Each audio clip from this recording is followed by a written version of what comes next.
शायद सूत्र भी डिस्कस किया था सबके साथ कि अगर ये देखना हो कि जीवन में कुछ बदल रहा है तो इसकी अनुभूति कैसे होगी। इससे दो प्रश्न उठ के आते हैं हमेशा कि क्या जीवन का बदलाव ऐसे है जैसे कृष्णमूर्ति बोलते हैं कि इट चेंजेस लाइक दैट, या वो शने शने धीरे धीरे बदलता है। आप जीवन किसको कह रहे हैं? बदलाव इस पर निर्भर करता है कि आपकी जीवन की परिभाषा क्या है। जो तुरंत बदल सकता है वो तुरंत बदल जाएगा, और जो तुरंत बदल ही नहीं सकता वो शनै शनै बदलेगा। आप जीवन किसको कहते हैं? अगर आप इस क्षण की गुणवत्ता को जीवन कहते हैं तो कृष्णमूर्ति के साथ जाइए, जीवन तुरंत बदल सकता है, क्योंकि जीवन क्या है? यही क्षण तुरंत बदल सकता है। पर अगर आप अपने मकान और अपने माहौल को जीवन कहते हैं तो वो तुरंत नहीं बदल जाने हैं, उनमें समय लगेगा। तो मामला बहुत सीधा है, जो तुरंत बदल सकता है वो तुरंत बदल भी जाएगा, क्योंकि वो समय पर आश्रित नहीं है। पर मकान तो समय पर आश्रित है ना। ईंट पत्थर आपने इकट्ठा कराए तब मकान बनाए, समय लगा था। अब दूसरा मकान बनेगा या पहला छूटेगा, इसमें भी समय ही लगना है।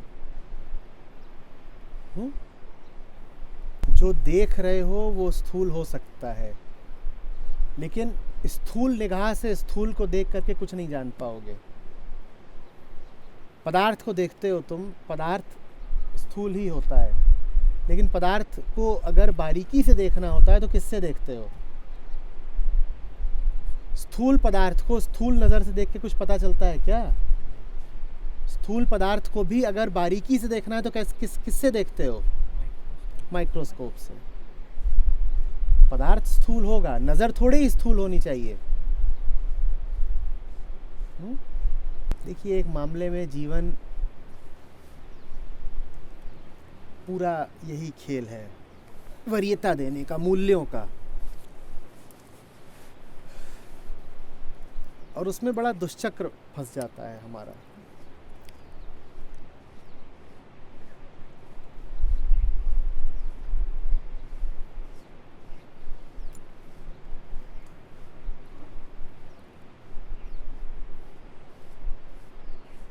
जो केंद्रीय नहीं होता आप उसको महत्व देना शुरू कर देते हो।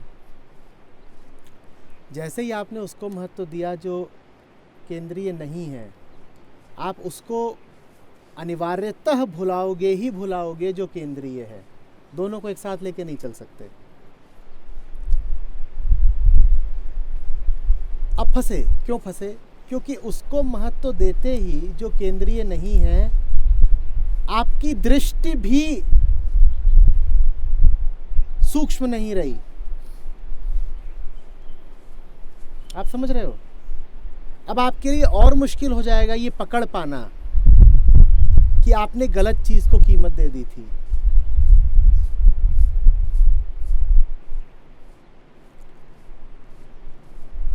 आदतों में आप जितना फंसते जाते हो उतना ज़्यादा आपकी ये समझने की काबिलियत भी जाती रहती है कि आप आदत में फंसे हुए हो। ये दोनों तरफ से चोट पड़ रही है ना, ये दुष्चक्र है। जो नहीं फंसा है वो आसानी से देख भी लेगा कि अरे मैं फंस रहा हूं क्या। जो फंस गया है वो फंसा तो हुआ ही है, उसके लिए देखना भी मुश्किल हो जाएगा कि मैं फंसा। पूरब में कहावत चलती है, निबल बछरुआ 36 रोग। मतलब समझ रहे हैं कि जो दुर्बल बछड़ा होता है उसको 36 रोग लग जाते हैं, और दोनों तरफ से मार खा रहा है। पहली बात तो ये कि दुर्बल है, और चूंकि दुर्बल है इसीलिए 36 रोग लग गए। 36 रोग लग गए तो और क्या हुआ? और दुर्बल हो गया। दोनों तरफ से मार खा रहे हो, गिरोगे।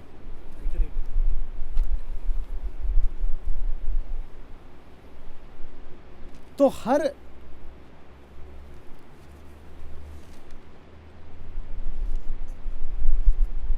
लापरवाही से पहले ये जान लेना कि अगर अभी अपने आप को नहीं संभाल पा रहे हो, अगर अभी फिसले जा रहे हो, तो इस लापरवाही के बाद तो और असंभव हो जाएगा अपने आप को संभाल पाना। जितनी बार तुम अकेंद्रीय को महत्व देते हो, उतनी बार तुम अपने आप को केंद्रीय से और दूर कर लेते हो। पहली बात तो ये कि तुमने अकेंद्रीय को महत्व दिया ही इसीलिए क्योंकि तुम केंद्र से दूर थे। ना होते दूर तो महत्व कैसे दे पाते? और अब महत्व दे लिया है तो अब तो और मुश्किल हो जाएगा तुम्हारे लिए पलट के वापस जाना।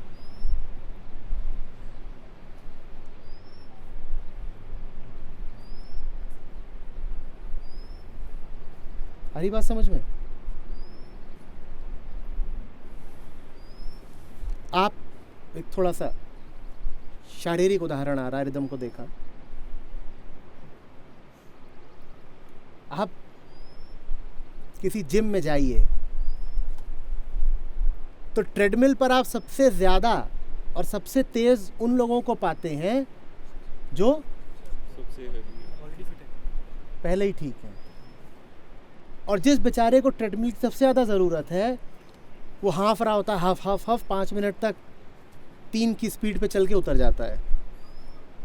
ये देख रहे हो, दोनों तरफ से मार खा रहे हो। पहली बात तो ये कि तुम ऐसे हो गए हो, और दूसरी बात ये कि अब ऐसे होने के कारण ही ऐसा ना होना असंभव हुआ जा रहा है। पहली बात तो ये कि तुम मोटा गए हो, और दूसरी बात ये कि मोटा जाने के कारण ही अब पतला होना तुम्हारे लिए संभव हो रहा है।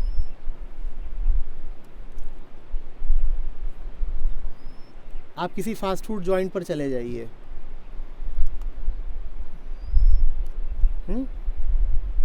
वहां आप सबसे ज्यादा किनको पाएंगे?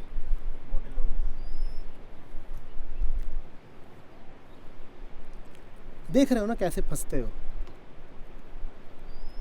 वहां आने के कारण ही तुम मोटे हुए, वहां आने के कारण ही तुम्हारी जबान को चटोरेपन का चस्का लगा, और चूंकि अब चस्का लग गया तो तुम वहां और आओगे। अब तुम गिरते ही जाओगे, गिरते ही जाओगे, और वहां से पलट करके अगर तुम किसी तरह से जिम पहुंच भी जाओ तो वहां तुम कुछ कर नहीं पाओगे।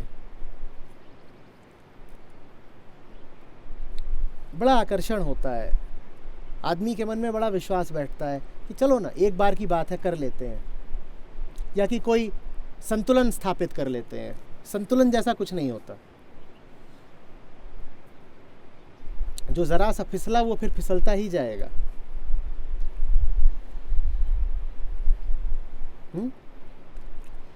तुम तब अपने आप को फिसलने से नहीं रोक पाए जब संभव था रोकना, और अब जब फिसल चुके हो और लुढ़कते जा रहे हो तब तुम्हारा दावा है कि अब रोक लोगे। अरे तुम अगर रुक सकते तो तब ना रुक गए होते? जब माहौल भी अनुकूल था रुक जाने के लिए तब तो तुम रुक नहीं पाए, अब क्या रुकोगे? हर वो मिनट जो आप केंद्र की संगति से दूर और परिधि के साथ बिताते हैं, हर वो मिनट आपको गंदा कर जाता है और आपके लिए और मुश्किल कर जाता है लौट कर जाना।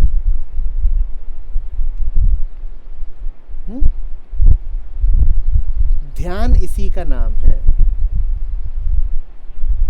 जो प्रथम है उसका ध्यान रखूंगा, जो केंद्रीय है उसके साथ रहूंगा, बाकी चिल्लबिल से मुझे मतलब नहीं। चल रहा हूं, नहीं चल रहा हूं, सोच रहा हूं, विचार है, नहीं है, व्यर्थ की बातें।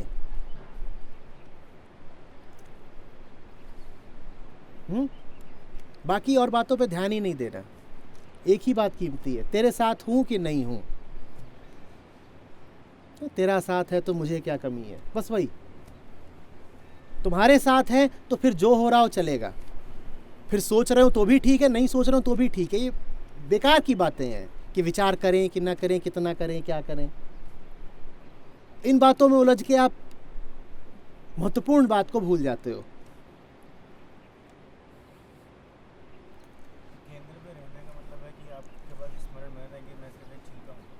केंद्र पे रहने का मतलब होता है कि जब झोंके आए तब उन्हें सहमति मत दो। अपनी मर्जी के बिना कोई झोंका तुम्हें सुला नहीं सकता। हाँ, तुम्ही ने बोली है।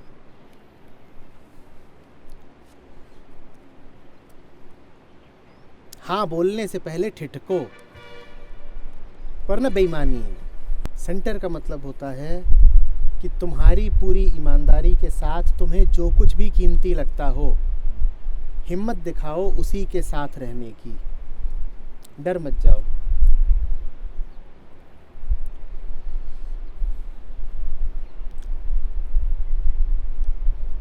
इसमें कुछ भी ऐसा नहीं है जो एब्सोल्यूट है कि किसके साथ रहना है।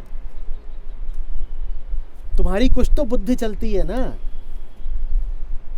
कुछ तो तुम्हें जीवन का पता है ना।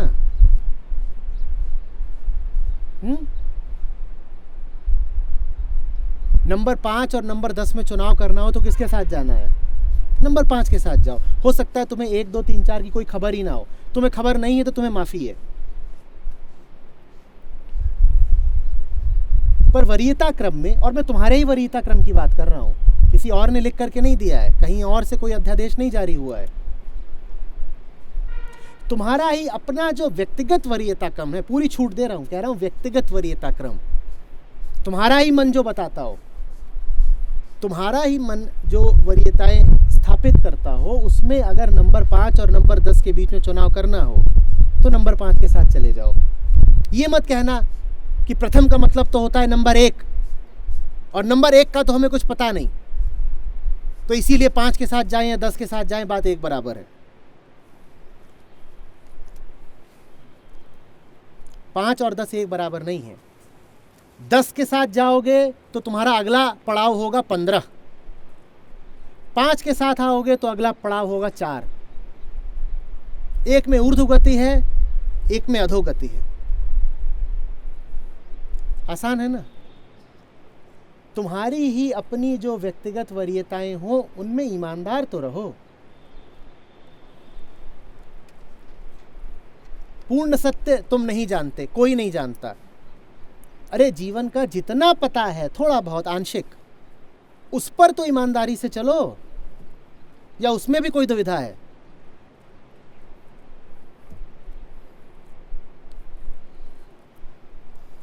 पर तुम खड़े हो जाओगे, कहोगे देखिए पूर्ण को तो जाना जा नहीं सकता, वो तो अचिंत्य है, अपरिमित है, अज्ञेय है। और एक नहीं पता तो आपने ही कहा था कि जो केंद्र पर नहीं है वो तो गया, तो अब बर्बाद तुम हो ही गए। तो अब तो साहब 5 पे चलें या 5000 पे चलें, सब एक बराबर है। नहीं, ये नहीं, ऐसे नहीं चलता। नंबर 5 पर चलना गलत हो सकता है एब्सोल्यूट सेंस में, और नंबर 10 पर चलना, तुम देख रहे हो तर्क कहाँ से उठ रहा है। तुम कह रहे हो 5 और 10 में चुनाव करूं और 5 पर चलूं तो कुछ संभावना है कि चूंकि ये क्रम मेरा व्यक्तिगत है इसीलिए इसमें खोट हो। बिल्कुल हो सकता है ऐसा। और तुम्हारे व्यक्तिगत क्रम में जब नंबर 10 पे चलोगे तब कितनी बड़ी खोट होगी, बोलो। पर ये सवाल तुम नहीं पूछते। तुम कहते हो देखिए 5 में खोट हो सकती है। तुम देख रहे हो, तुम पहले से ही आयोजन कर लेना चाहते हो कि 5 पर भी ना चलना पड़े।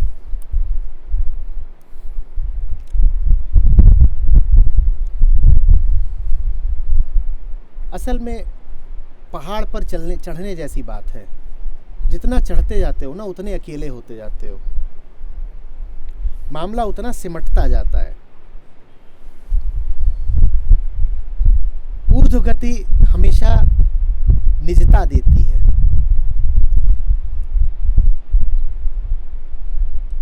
तो डरते हो, अकेलेपन से डरते हो। जितना नीचे आओगे उतनी भीड़ पाओगे। वहाँ झुंड हैं, वहाँ भेड़ें हैं, वहाँ मेले लगे हुए हैं। नीचे आने में बड़ी सुविधा लगती है। वहाँ पर स्थूल सुरक्षा का आश्वासन है। बहुत सारे लोग हैं, बहुत सारे लोग हैं, बहुत सारे मेरे सारे लोग हैं। ऊपर जाते हो तो फिर अपने भरोसे जीना पड़ता है, राम भरोसे जीना पड़ता है। और राम का भरोसा ना हो तो ऊपर जाने में बहुत डर लगेगा।